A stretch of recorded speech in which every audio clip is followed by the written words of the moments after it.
الرحمن الرحیم الصلاۃ والسلام علیک یا رسول اللہ وعلی آلک وصحابک یا حبیب اللہ یا مقدم یا مؤخر یا اول یا آخر یا ظاہر یا باطن۔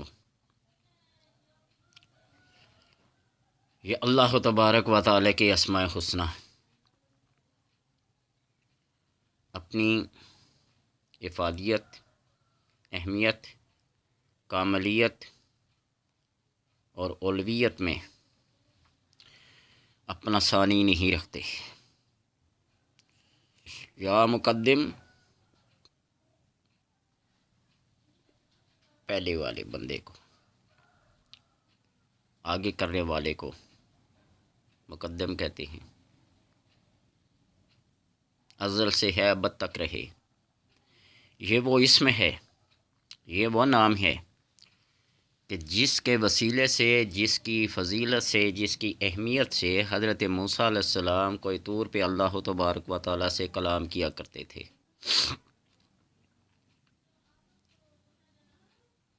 ہم کلامی کا شرف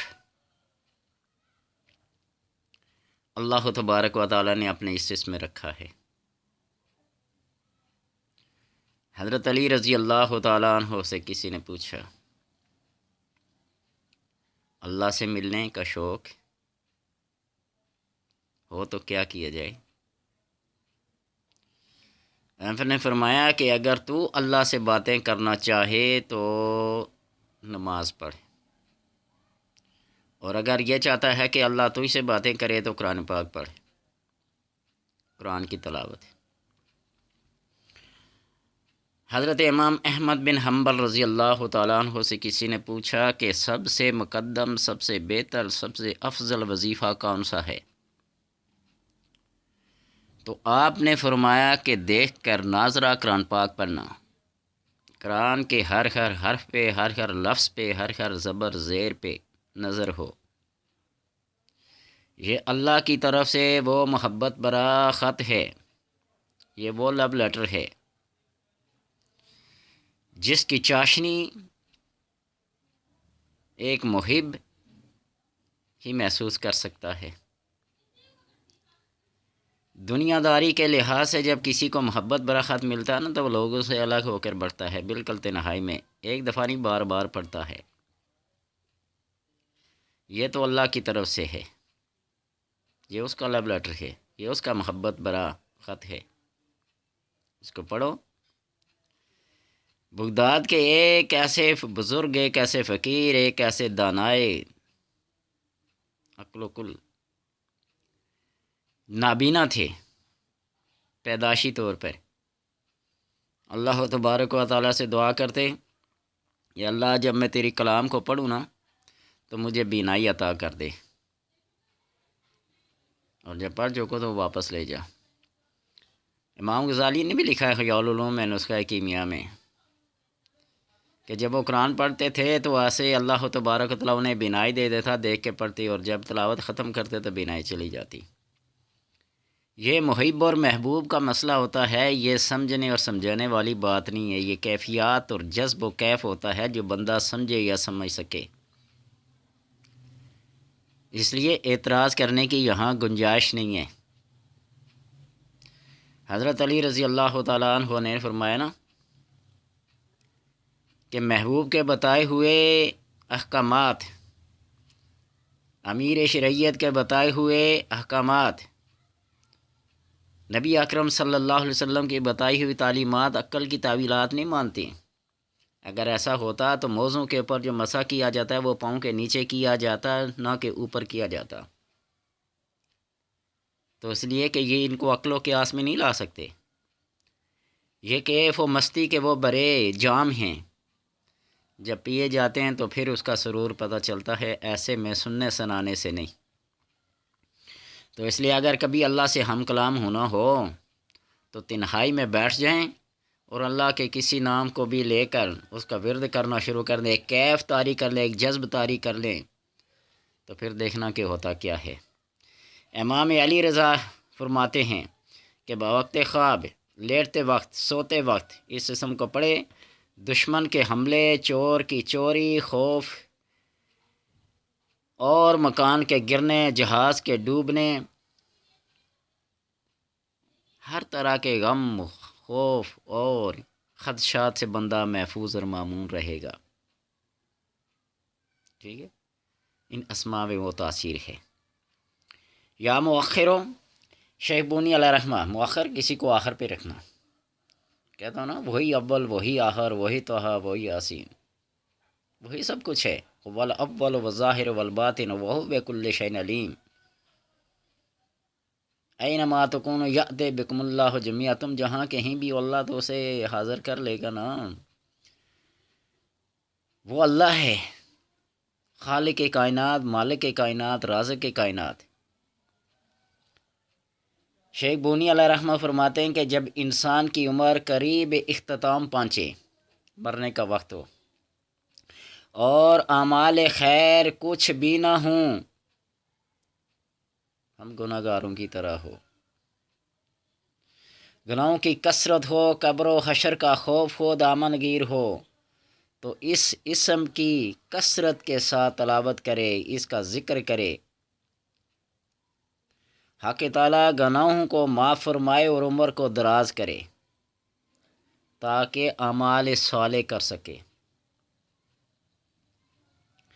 تقدیر کی 3 قسمیں ہیں: تقدیر مبرم، مشابہ مبرم اور تقدیر معلق۔ آپ کہیں گے کہ عمر چھوٹی ہو زیادہ کر دے گا، رزق کم ہو زیادہ کر دے گا، ایسا ہو ویسا کر دے گا۔ تقدیر مبرم یہ ہے کہ اللہ تبارک و تعالی اس کو خود بھی نہیں ٹال سکتے، قادر مطلق ہونے کے باوجود ہی ٹالے گا تو اس سے یہ پتہ چلے گا کہ اس کی حکمت میں یہ نہیں تھا، یہ تھا، بعد میں حکمت، بعد میں سوچ آئی۔ ترمیم وہاں نہیں چلتی، ایک کٹل فیصلہ ہوتا ہے مبرم میں۔ مشابہ مبرم انبیاء کے ساتھ خاص ہے، انبیاء کی دعاؤں سے ٹل سکتی ہے۔ جس طرح ایک نبی علیہ السلام نے اپنے بیٹے کو 50 سال عمر کے دیے، اور جب اسرائیل حاضر ہوئے نا تو عرض کرنا کہ میں تو ابھی 50 سال اور رہنا چاہتا ہوں، تو فرمایا کہ وہ وقت یاد کرو جب 50 سال اپنے بیٹے کو عمر دی تھی۔ ٹھیک ہے، اور معلق تقدیر یہ ہے کہ اللہ تبارک و تعالیٰ نے لکھا ہوتا ہے ہر بندے کے اس اعمال نامے میں، ایسا کرے گا تو ایسا کر دوں گا، یہ کلام پڑھے گا، یہ ورد کرے گا، یہ دعا کرے گا تو ایسا کر دوں گا۔ یہ معلق لٹکی ہوئی چیز ہے، ادھر سے پھینکی ادھر گئی، ادھر مارا ادھر آیا، گھوم رہی ہے۔ تو اس لیے یہ کہتا ہوں کہ اگر کسی کے گناہ زیادہ ہوں تو ان اسماء کا ورد کرے، اللہ تبارک و تعالیٰ عمر بھی دراز کرے اور گناہوں کو بھی مٹا دے، اعمال صالح کرنے کی توفیق عطا فرماتا ہے۔ اس لیے عاملین اس اسم کو مایوس مریضوں کو کثرت سے پڑھنے کی تلقین کرتے ہیں۔ یا عبادی الذین اسرفوا علی انفسہم لا تقنطوا من رحمت اللہ،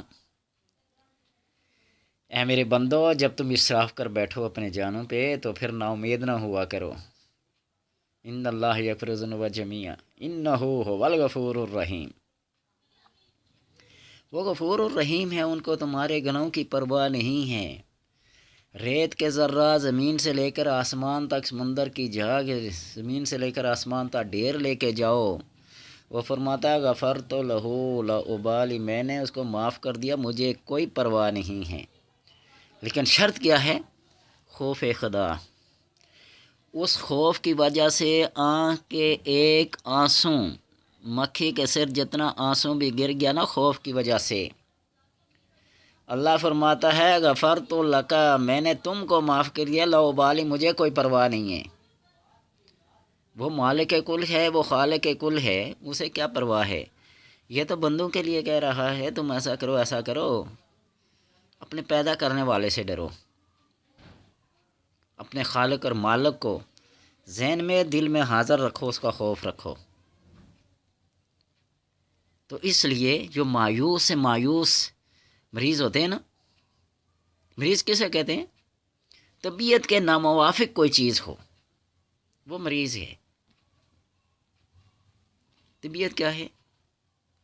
وہ اللہ تبارک اللہ تعالیٰ نے جو جبلت رکھی ہے انسان میں، اور جبلت کیا ہے؟ اچھائی، نیکی، تقوی، پرہیزگاری۔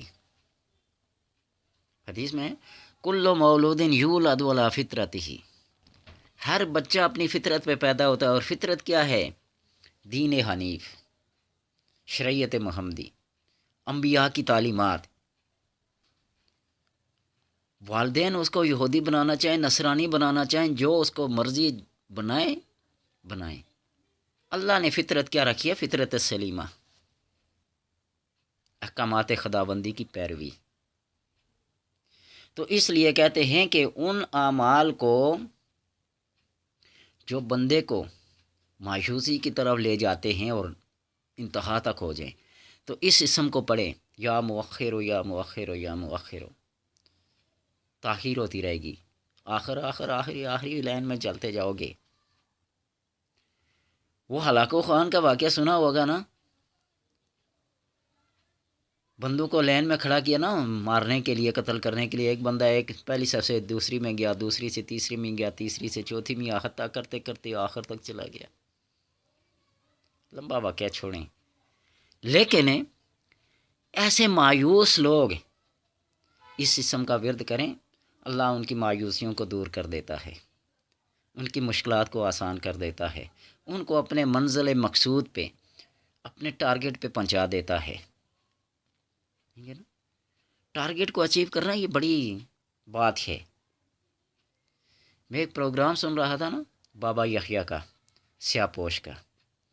ایک لڑکی نے فون کیا، بابا جی یہ سرکس میں جو رسے پہ خواتین چلتی ہیں، لڑکیاں چلتی ہیں، جوتے پہنے ہوتے ہیں، چھتری ہاتھ میں ہوتی ہے، وہ دائیں بائیں ان کا بیلنس بالکل برابر رہتا ہے۔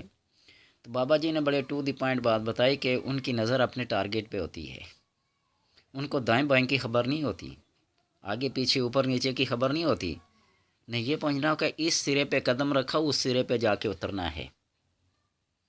تو اس لیے اپنا ٹارگٹ مقرر کرو، ان اسما کو ٹارگٹ کے طور پر استعمال کریں، پڑھیں تو پھر فائدہ اٹھائیں۔ یا والو شیخ مغرب فرماتے ہیں اگر کوئی شخص طالب فرزند ہو یا دفینہ حاصل کرنا چاہے تو وہ اس سے کیا کرے؟ حاصل کرے۔ اللہ تبارک و تعالی ان اسماء کی برکت سے سب کچھ عطا کرتا ہے۔ اور یا ظاہر ہو یا باطن ہو، اصلاح باطن نورانیت کے لیے خاص ہیں یہ الفاظ، اور اللہ تبارک و تعالی ان اسماء کی برکت سے بندے کو خواب غفلت سے جگا دیتے ہیں۔